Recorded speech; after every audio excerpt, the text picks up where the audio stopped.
Ce soir, je suis en mesure d'annoncer aux Américains et au monde que les États-Unis ont mené une opération qui a tué Oussama Ben Laden, le dirigeant d'Al-Qaïda. Justice est faite. Il était l'homme le plus recherché au monde. Les États-Unis annoncent la mort d'Oussama Ben Laden dans une opération commando menée près d'Islamabad, la fin d'une longue traque près de 10 ans après les attentats du 11 septembre qui avaient fait près de 3000 morts.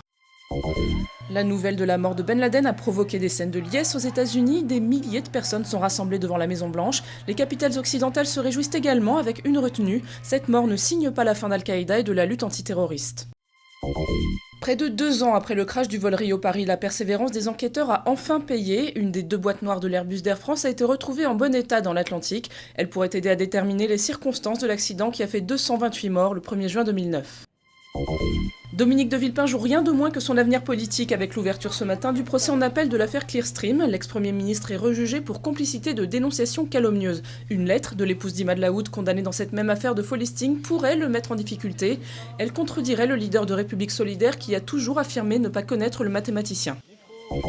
Pour Lilian Thuram, l'affaire des quotas qui secoue le football français est un vrai scandale. Le cas des binationaux est un faux problème selon l'ex-défenseur tricolore entendu sur TF1. Réponse indirecte à son ancien équipier en équipe de France et actuel sélectionneur Laurent Blanc qui lui y voit un problème.